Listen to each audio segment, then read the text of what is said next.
Hello दोस्तों, नमस्कार। कैसे हैं? उम्मीद करते हैं अच्छे होंगे। दोस्तों, हम आज देखने जा रहे हैं नागरिकता से संबंधित आए हुए अभी तक के क्वेश्चन। विभिन्न आयोगों में जो क्वेश्चन आए उन्हें कवर करेंगे। अगर आपने इसका थ्योरी वाला वीडियो नहीं देखा है तो आप प्लेलिस्ट में जाकर जरूर देख लेना। तो नागरिकता के बारे में अगर बात की जाए तो नागरिकता संविधान के भाग 2 में है और आर्टिकल 5 से 11 तक है।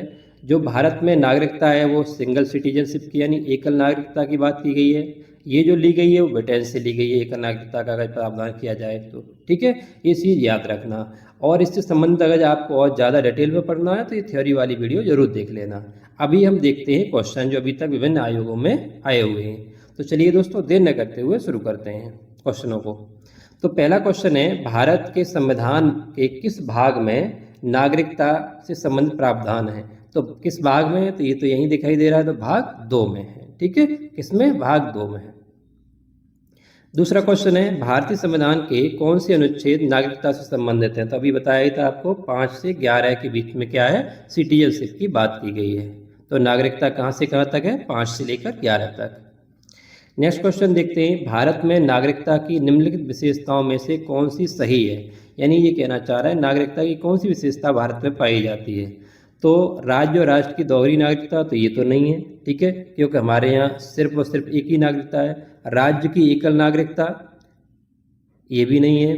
संपूर्ण भारत की एकल नागरिकता, हाँ ये वाली है। संपूर्ण भारत में क्या है? एकल नागरिकता है हमारे यहाँ। भारत और अन्य देशों के साथ दोहरी नागरिकता, तो ये भी नहीं है। ठीक है, तो कौन सा आंसर हो जाएगा? सी आंसर हो जाएगा। नेक्स्ट क्वेश्चन देखते हैं, भारतीय नागरिकता नहीं प्राप्त की जा सकती है, यानी कैसे कैसे भारतीय नागरिकता प्राप्त नहीं की जा सकती है? तो आपको पता है, हमने पढ़ाया था आपको कि भारतीय नागरिकता है जो जन्म के द्वारा भी प्राप्त की जा सकती है और आप देशीकरण के द्वारा भी प्राप्त कर सकते हैं, किसी भूभाग को सम्मिलित करके भी प्राप्त कर सकते हैं, लेकिन पैसे के आधार पर नहीं हो सकती कि बैंक में जमा कर दो पैसे उसके आधार पर, तो ये नहीं होगा। तो आंसर क्या हो जाएगा इसका? आंसर डी हो जाएगा इसका। ठीक है, नेक्स्ट क्वेश्चन देखते हैं, भारत का एक नागरिक अपनी नागरिकता खो देगा यदि वह क्या करे?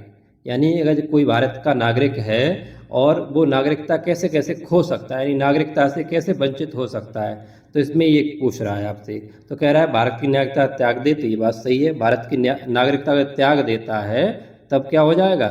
वो नागरिक नहीं रहेगा भारत का।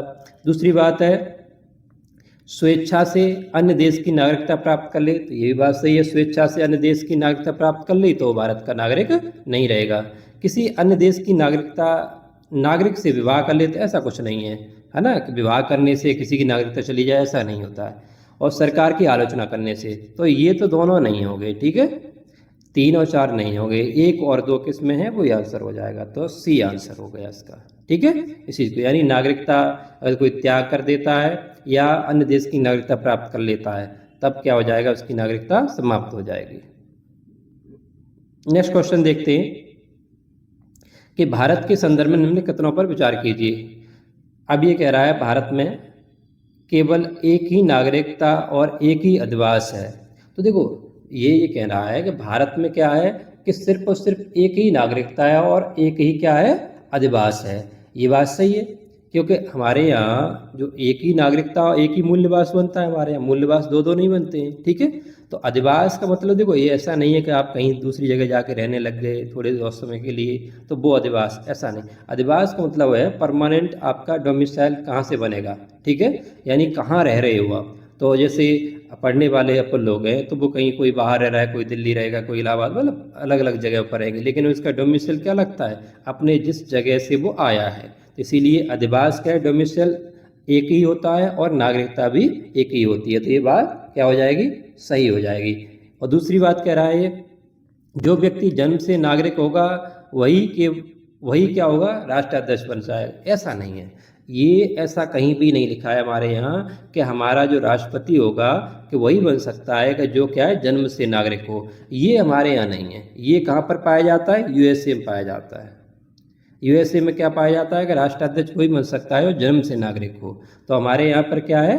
जो कोई भी नागरिक हो जाए वो बन सकता है, चाहे विदेशी आया हो और भारत का नागरिक बन गया हो, वो भी राष्ट्राध्यक्ष बन सकता है। इस चीज़ को याद रखना। तो इसमें क्या होगा? एक सही रहेगा। अच्छा, और भी है इसमें ऑप्शन। तो तीसरा ऑप्शन कह रहा है जिस देश को एक बार नागरिकता दे, अच्छा, जिस विदेशी को एक बार नागरिकता दे दी गई है किसी भी परिस्थिति में उसे उससे वंचित नहीं किया जाएगा। ये भी गलत है। क्यों? क्योंकि वंचित किया जा सकता है। हमने आपको पढ़ाया था कि अगर जो कोई व्यक्ति अगर जो नागरिकता ग्रहण की है उसके, जैसे मान के चलो कोई अपराध कर दे, 2 साल से अधिक की सजा हो जाए उसे, तो वो उससे क्या कर दिया जाएगा, या कोई इलीगल एक्टिविटीज में शामिल हो जाए, देश के विरोध में गतिविधियां करे या देश के खिलाफ गतिविधियां करे, इस आधार पर उसे समाप्त की जा सकती है उसकी नागरिकता। तो ये भी नहीं होगा, यानी आंसर क्या हो जाएगा, केवल ए। ठीक, नेक्स्ट क्वेश्चन देखते हैं। नागरिकता संशोधन अधिनियम 2015 के अंतर्गत निम्नलिखित में से कौन भारतीय कार्ड धारक प्रवासी नागरिक के रूप में पंजीकृत होने के लिए अर्ह नहीं है, यानी योग्य नहीं है। कहने का तात्पर्य यह है कि जो नागरिकता संशोधन अधिनियम 2015 में आया था उसके तहत जो भारतीय कार्ड धारक प्रवासी नागरिक हैं वो कौन पंजीकृत नहीं हो सकते हैं। पंजीकृत हो जाएंगे वो तो बात सही है, अब कौन से पिछले नहीं हो सकते हैं। तो इसमें ये कह रहा है ए में ऑप्शन में, एक वयस्क बच्चा जिसके अभिभावक भारतीय नागरिक हों, तो ओबियसली बात है ये तो रहेगा ही रहेगा। एक भारतीय नागरिक की विदेशी मूल की पत्नी, ये रहेगी। ठीक है, विदेशी मूल की पत्नी है, कोई दिक्कत नहीं है इसमें। ठीक, वे भारतीय जो विभाजन के उपरांत पाकिस्तान प्रवास कर गए थे, ये नहीं रहेगा। ठीक है, ये आंसर क्या हो जाएगा, सी हो जाएगा। क्यों? कि जो पाकिस्तान प्रवास कर गए उनके लिए अलग से प्रावधान है हमारे यहाँ। ठीक है, विभाजन के बाद जो पाकिस्तान को लोग करके गए थे प्रवास, तो उसके लिए क्या है, अलग से प्रावधान किया गया है, इसमें नहीं है। ठीक है, और डी में क्या कह रहा है, एक व्यक्ति का परपोता या परपोती जो दूसरे देश का नागरिक है किंतु उसके पितामह यानी उसके कह सकते हो ग्रैंड फादर ग्रैंड मदर ये क्या थे, भारतीय संविधान लागू होने के समय भारतीय नागरिक थे, तो वो भी उसका भी क्या बन सकता है, कार्ड बन सकता है, प्रवासी कार्ड। ठीक है, इस चीज़ को याद रखना। ये हमने बहुत डिटेल में पढ़ाया आपको। अगर आपने वो वीडियो नहीं देखा जरूर देखना, आप जाके वहाँ पर देखना, आपको बहुत अच्छा समझ में आएगा। सारा लिख के समझाया हमने आपको। ठीक है, क्योंकि यहाँ इतनी चीज़ें नहीं समझाई जा सकती, यहाँ क्वेश्चन हम करने पर ज़्यादा जोर देंगे, क्योंकि हम जब वहाँ भी पढ़ चुके यहाँ भी दोबारा वही सारी चीज़ पढ़ेंगे, दिक्कत हो जाएगी। ठीक है, बहुत ज़्यादा टाइम वेस्ट होगा आपका। तो इसका आंसर क्या हो जाएगा, सी हो जाएगा।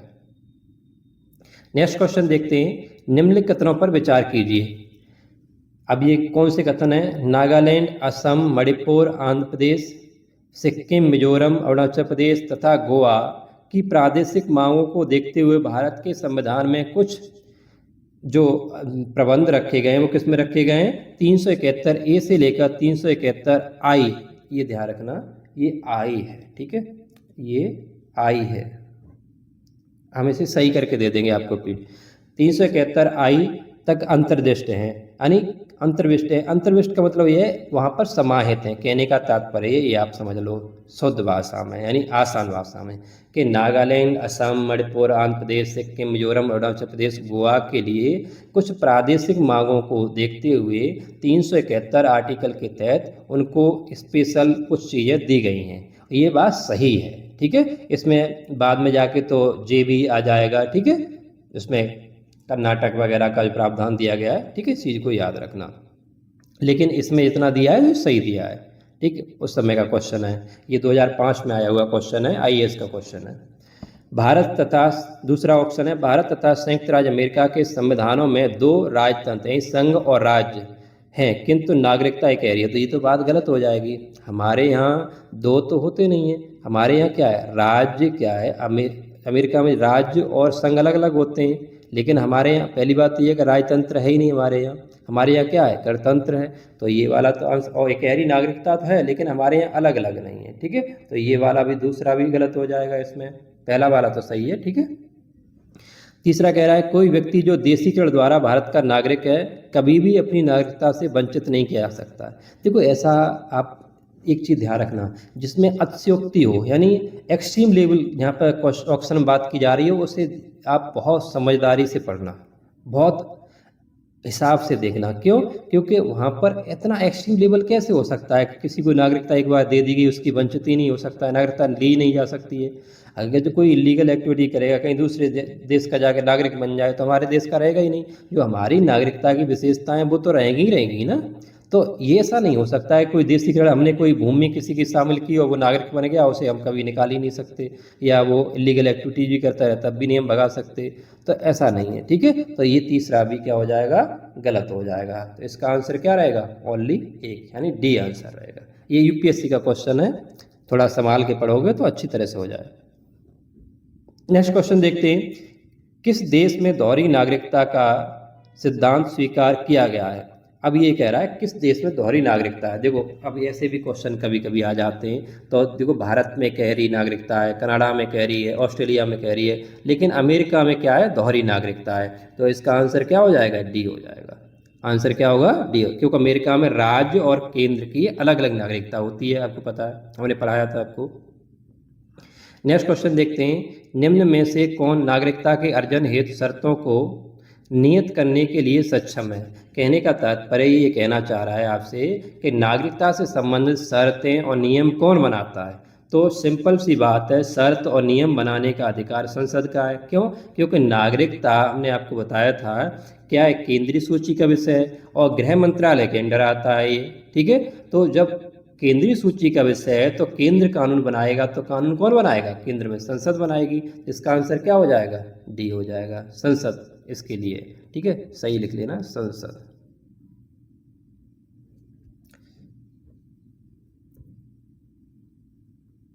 संसद, ठीक है, आंसर क्या होगा, डी होगा।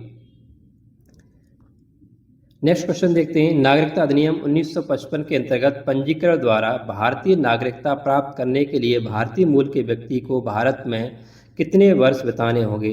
तो इसके लिए 7 वर्ष का प्रावधान रखा गया है। हमने आपको बताया था कितना, अगर कोई भारतीय मूल का व्यक्ति है, अब भारत में नागरिकता चाह रहा है, यानी उसके पिताजी या उसकी माताजी, उसके दादा दादी, नाना नानी, कोई भी भारत के नागरिक रहे हों, उसके बाद में अब वो दोबारा से भारत का नागरिक बनना चाह रहा है, तो उसे 7 वर्ष बिताने होंगे पहले भारत में, उसके बाद ही नागरिक बन सकता है। ठीक है, तो ये 7 वर्ष आंसर हो जाएगा इसका। नेक्स्ट क्वेश्चन देखते हैं, नागरिकता संशोधन विधेयक 2019 संसद में कब पारित किया गया। तो ये हमें क्या है, पता होना चाहिए, क्योंकि ये नया कानून आया था। ठीक है, तो इस चीज़ को आप लोग याद रखना, कब आया था, 11 दिसंबर 2019 को ये पारित किया गया था संसद में, लोकसभा में। अगर इसकी अलग अलग डेट आपसे पूछ ले तो ये चीज़ याद रखना कि 9 दिसंबर को राज्यसभा में, 9 दिसंबर को किसमें, दिसंबर को राज्यसभा में। ठीक है, 11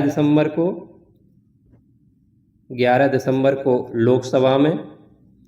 ठीक है, और राष्ट्रपति जी ने इसे 12 दिसंबर को, प्रेसिडेंट ने मंजूरी कब दी, तो 12 दिसंबर को मंजूरी दी।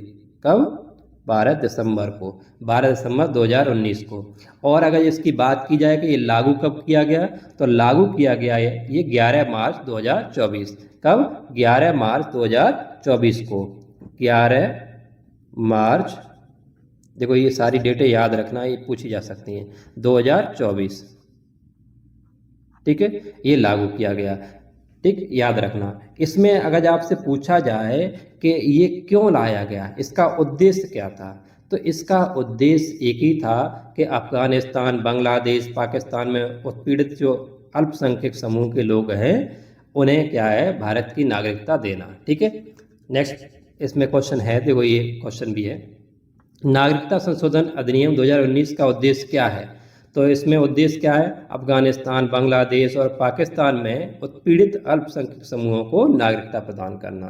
ठीक है, क्या करना, जो अब अगर आपसे पूछा जाए अल्पसंख्यक समूह कौन से हैं इसमें, तो आप लोग याद रखना, इसमें क्या है, हिंदू हैं,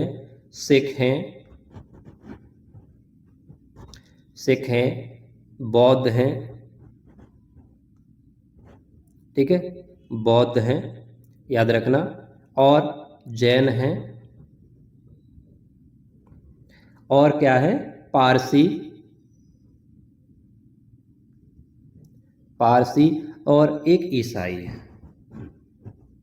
ईसाई।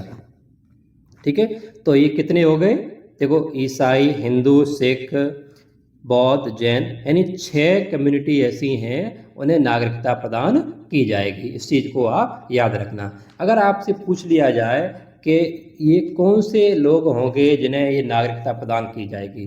तो याद रखना, ये उन्हीं लोगों को नागरिकता प्रदान की जाएगी जो कि क्या हो कि 31 दिसंबर 2014 को या उससे पहले भारत में प्रवेश कर गए हों, उन्हीं को ये नागरिकता दी जाएगी। इस चीज़ को याद रखना आप लोग। तो दोस्तों, नागरिकता से संबंधित इंपॉर्टेंट क्वेश्चन इतने ही थे, और अब हम नेक्स्ट देखेंगे फंडामेंटल राइट के क्वेश्चन।